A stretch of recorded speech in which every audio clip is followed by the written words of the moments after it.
4th results వస్తున్నాయి కాబట్టి ప్రజలు మీడియా అంతా కూడా చాలా ఆతృతగా ఎదురు చూస్తుంది. ఎవరికి కావాల్సిన స్టోరీలు వాళ్ళు వండుతున్నారు అనేది మనం గమనిస్తూనే ఉన్నాం. నిన్ననే ఎగ్జిట్ పోల్స్ కూడా రావటం జరిగింది.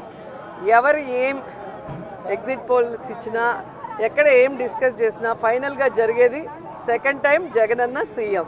ఎందుకంటే ఈ రాష్ట్ర ప్రజలు సంక్షేమానికి అభివృద్ధికి పట్టం కట్టడానికి రెడీగా ఉన్నారు కాబట్టే మహిళలు ముసలి వాళ్ళు పెద్ద ఎత్తున రాత్రి 9 అయినా కూడా ఎదురు చూసి ఓటింగ్ వేసి వెళ్ళటం మనం అందరం కూడా గమనించాం.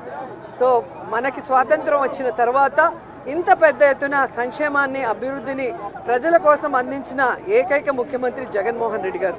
రాష్ట్రం విడిపోయి నష్టాల్లో కష్టాల్లో ఉన్నా కూడా ప్రభుత్వ బాధ్యతగా ప్రజలకి మంచి చేయాలి, రాష్ట్రాన్ని అభివృద్ధి వైపుకు నడిపించాలి అని చిత్తశుద్ధితో పారదర్శక పరిపాలన అందించారు. కాబట్టే ఈరోజు మేమంతా కూడా చాలా కాన్ఫిడెంట్గా ఉన్నాం.